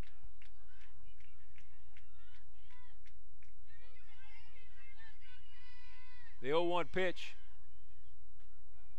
And that is strike two.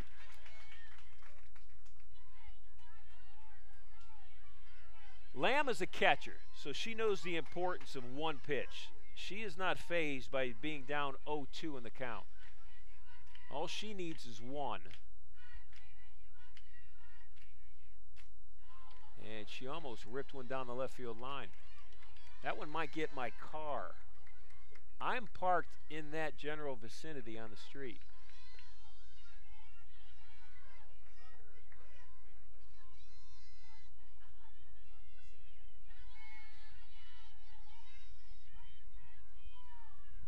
The 0-2 pitch.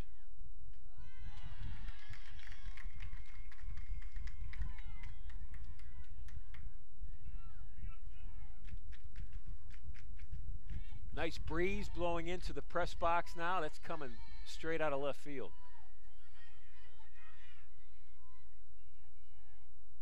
And that one was tempting.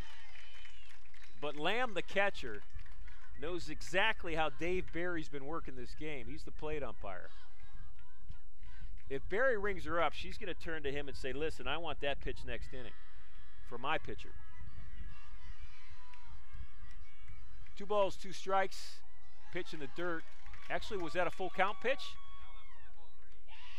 I think it was only ball 3. There's some confusion on the field because Kai Gross was off and running. And it was only ball 3. Lamb's coming back. Josie Henry's got a smile on her face. Maybe that was a play. Caitlin created diversion. You know, everything's about a diversion, right? Caitlin creates the diversion of a walk and gives Kai Gross just the split second she needs to get to third. So here comes the full count pitch. And it's fouled off.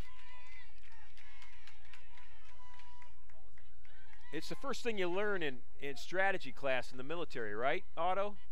Diversion is your best friend.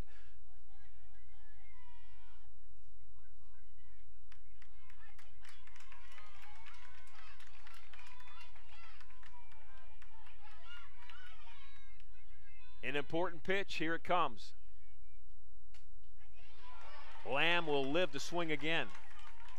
How many pitches, Fast Eddie? This will be the 9th pitch in the at-bat.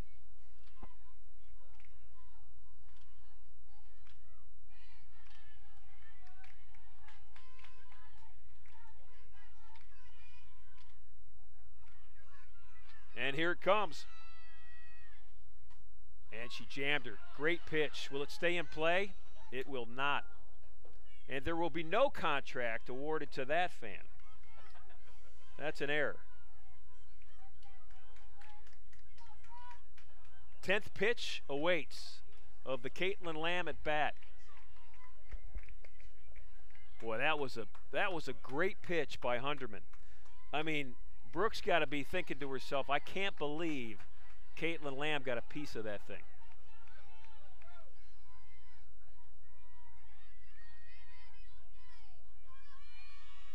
Hunderman's ready. Looks into her catcher, Taylor Sanborn, and here comes the pitch. High, fly, ball, and that's the 3rd out of the inning. Spartans get a run back, though. They answered Calvin's run in the top of the 5th. We head to the 6th. The Knights are coming to bat.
Top of the sixth from Mather Park on Championship Saturday. Number 22, Tori Decker. The opponent has already been set. Coe knocked off DePaul today in the DePaul Regional. The winner of this game gets Coe. Location to be named, Eddie thinks, on Sunday. Top of the sixth, it's Miskey facing Tori Decker. And the first offering is a high fastball that Decker can't lay off, strike one.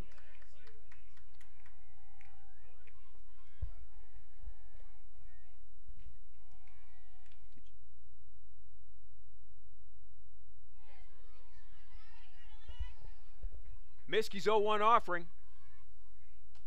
And it's fouled back. It's strike two. I got to tell you, there's another error. We need to have practice for our fans because they can't catch a cold right now. That was a dad. No doubt the talent in that family was on the mother's side. No balls, 2 strikes.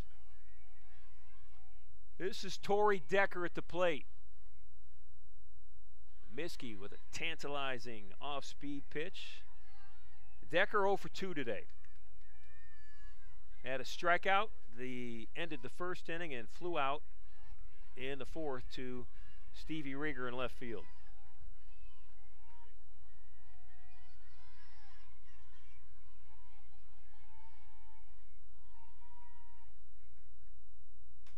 Ground ball, 1 hop, Potts carrying across the field. That throw by Potts was like an Omar Vizquel throw. Fast Eddie, please tell me you know who Omar Vizquel is. Okay. Omar, of course, the Gold Glover shortstop in the Indians' heyday.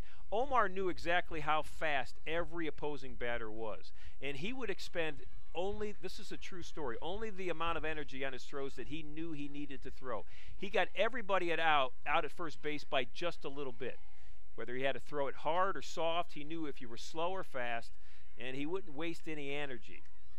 And that Potts throw across the field wasn't her best as far as, like, you know, line drive, rifle shot. And maybe she knew. Maybe she had been channeling Omar Vizquel.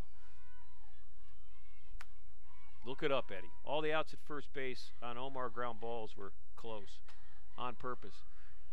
Potts in the infield, right into that sun, now with the sunglasses that athletic director T.J. Shelton did not have a role in getting to her.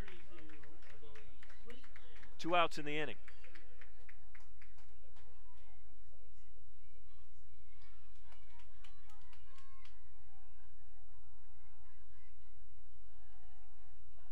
Emily Sweetland's at the plate. Sweetland, the number 8 hitter. Here comes Miskey's first pitch. It's high for ball 1.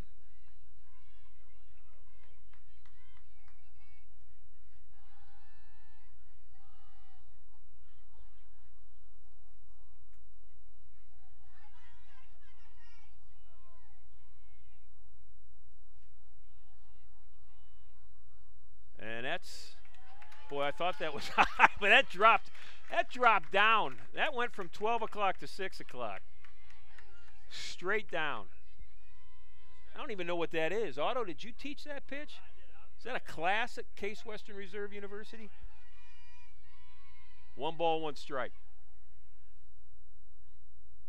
Fastball. Boy, Miskey just amped up a little bit after she threw that, too.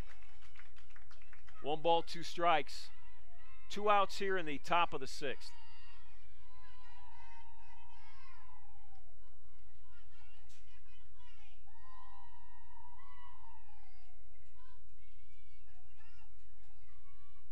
Sweetland did not chase the chocolate chip cookie.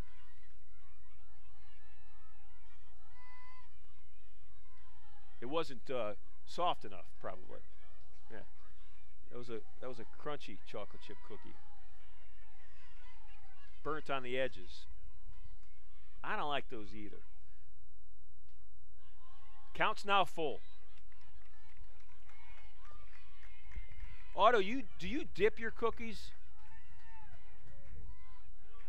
I know you said you don't drink milk after 10 o'clock.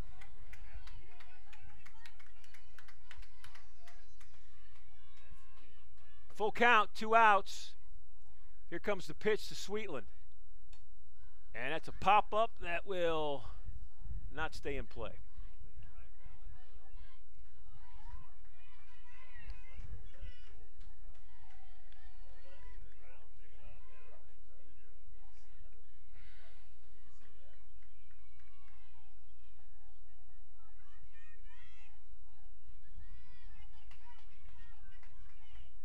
Sweetland digs in, Miskey looks in. Lamb's ready for the pitch. Here it comes.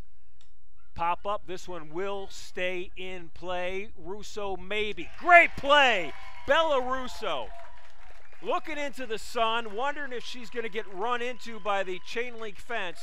Catches it right in front of the chain link, and that's the 3rd out of the inning. We head to the bottom of the 6th. Spartans with a 3-1 lead.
Bottom of the 6th.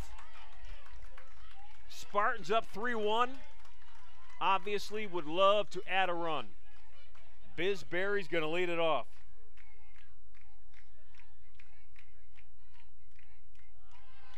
Berry takes a look at a low pitch for ball 1. Biz on the day 0 for 2. She hit a line drive to right field in her first at bat and popped up to 3rd in her second.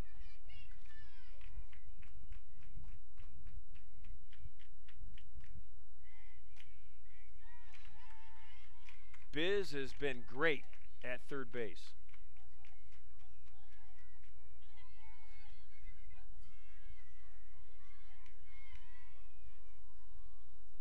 Hunderman now in her 6th inning. And that one's high to Berry. Counts 2 balls, 1 strike.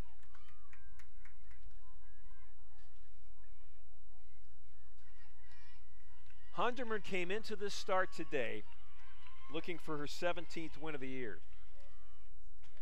Berry swings at strike 2. She, without a doubt, is the ace of this staff. As a matter of fact, until Emma Ludema pitched in game 1 of this matchup today, Hunderman's been the only pitcher for Calvin in this tournament. Berry ground ball to second, and that's an easy out.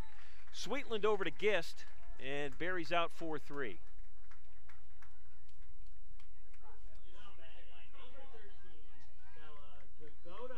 Kella Jagoda steps in. Left-handed hitting senior center fielder.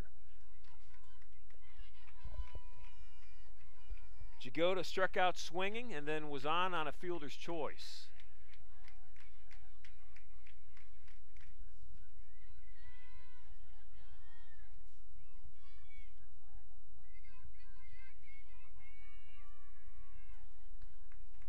Jagoda number 8 in the lineup. Nyla Durham's in that on-deck circle. And then it's the top of the order. Spartans trying to get one of the next 2 on. If Jagoda or Durham can get on and bring Karen Potts, Rieger, and maybe Gross to the plate, anything can happen. But one of the next 2 need to get on.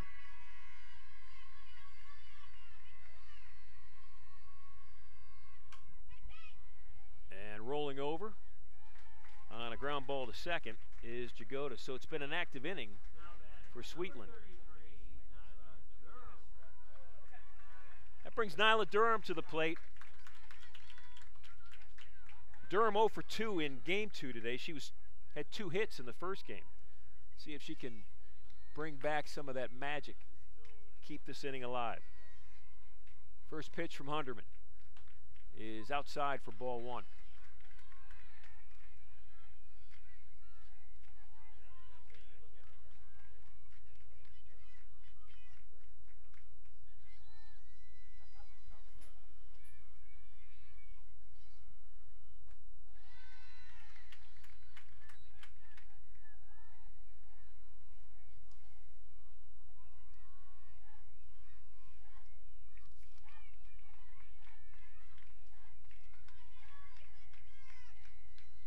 The 2-0 offering.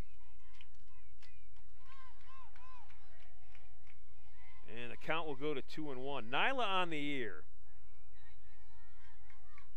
Doesn't draw a lot of walks. In 65 at bats, she has walked only 3 times.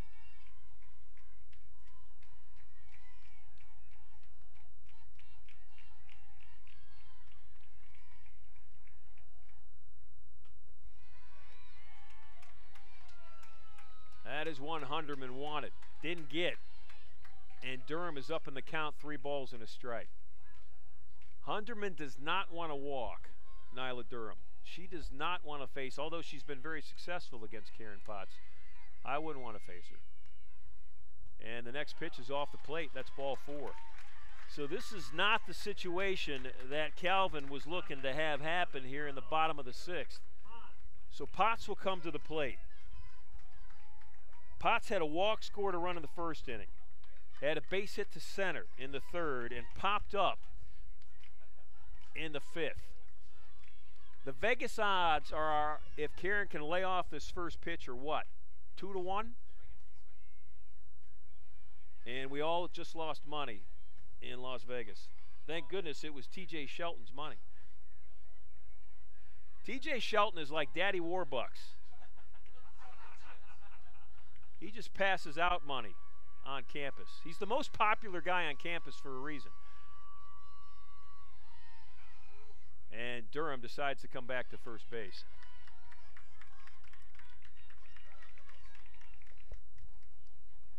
Two balls, no strikes. Potts has got to like the spot that she's in right now. I think if you're Potts, you sit on a changeup because you know you can hit her fastball. So you don't want to be fooled by a changeup. So just sit on it. And there's the stolen base. That one's not even close. And the count's 3-0. It's 2-1? Count's 2-1. The only person in the ballpark right now that matters is Dave Barry, and he says the count's 2-1. We've got four balls and a strike on the scoreboard, though. I think everybody likes that. Here's the 2-1 pitch. At almost. Game of inches. That almost got over the glove of Hunderman. And if it does, Potts is on first base. Instead, it's the 3rd out of the inning. And we head to the top of the 7th.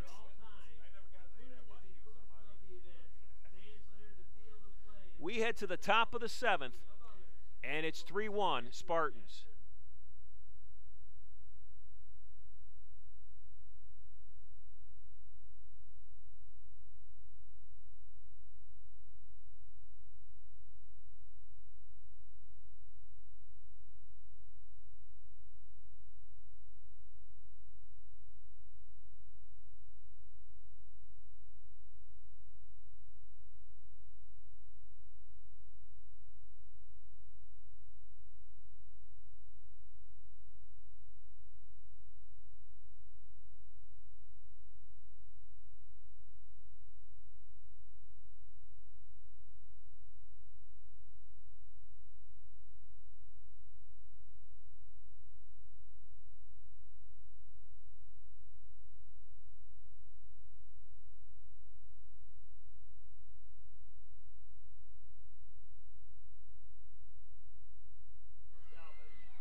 Alana Garcia will pinch hit for the Knights of Calvin.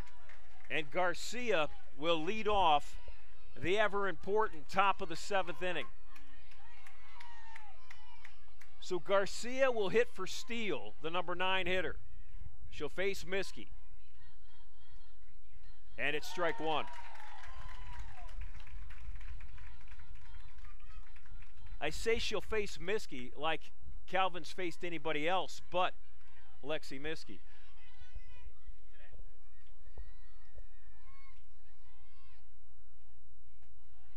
Outside corner, strike 2.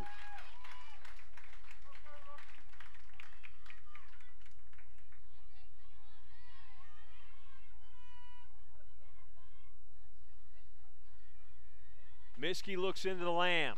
Lexi's ready to go. Garcia ready to hit. Popped up. Lamb under it. First out of the inning.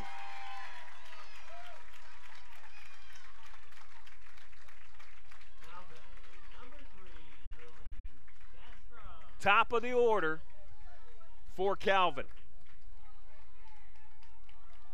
And if you're Coach Becky Hilgert, you say to yourself in the third base coaching box, this is exactly where I want to be. I want the top of the order up in the most crucial part of the game, and that's where we're at. Gaster looks at ball 1.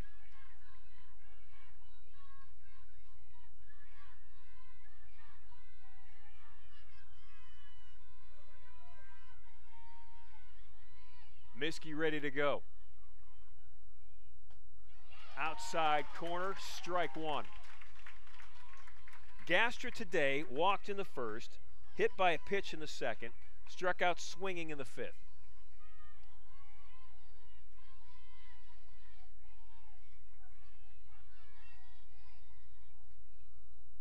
High fastball, ball 2.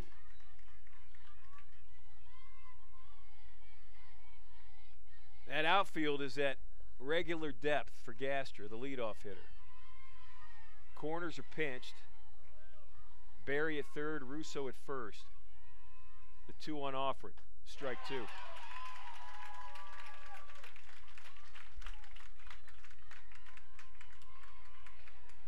Miskey walks back to the top of the circle, adjusts that warming wrap that she has on her right elbow. Pounds the glove, ready to go. The 2-2 pitch is on its way.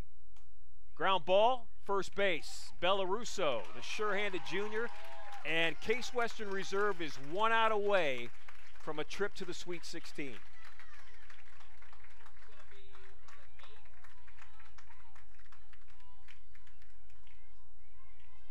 Coach Hilgert will make another change in her batting lineup. Coming in to pinch hit for Calvin is number 8, Allie Schultz.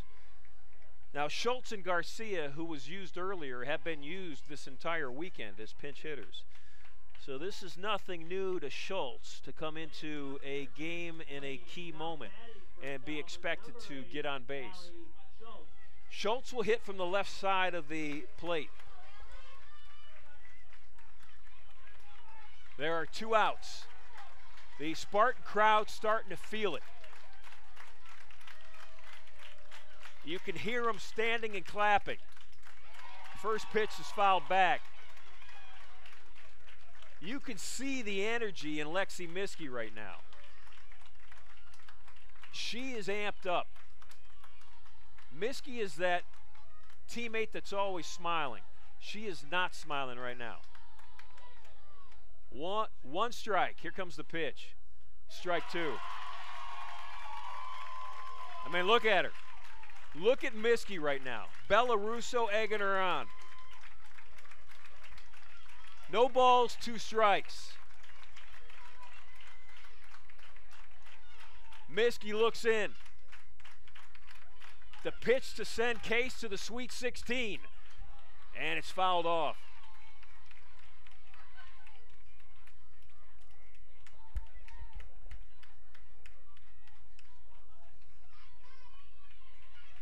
Schultz in the batter's box, trying to fight off a determined Lexi Miskey. Does she have a strikeout in her? She does! And the Spartans are in the Sweet 16. Lexi Miskey ends the game with a strikeout, and Case Western Reserve is in the Sweet 16. 3-1. The final today on Championship Saturday.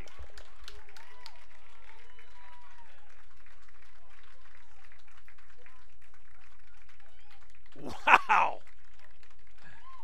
Last night, this Spartan team didn't get out of this park till after 8:30. That's how long the day was for them when they lost to Calvin early in the day. They had to work, they had to grind, they had to overcome adversity, self-doubt, you name it. And they did it. But how about Calvin? My, what a tournament they had.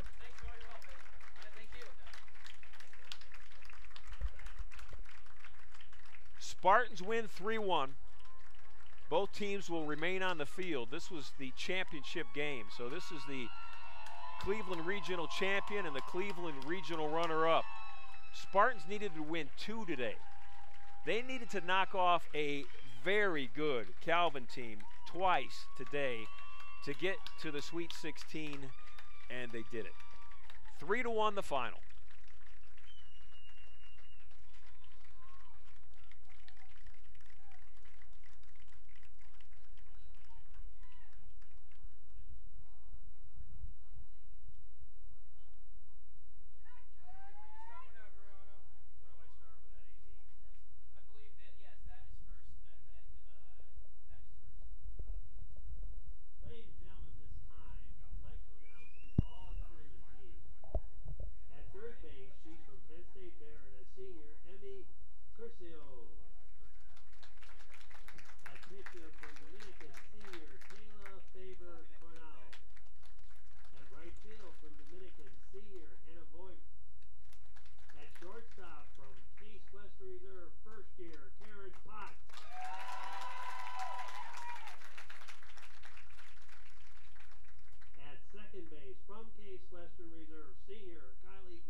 Sophomore number 30, Alana Garcia.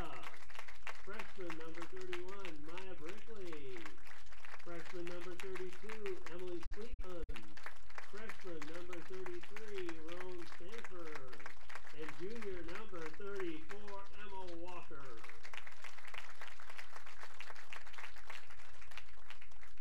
Ladies and gentlemen, how about one more nice hand for Calvin?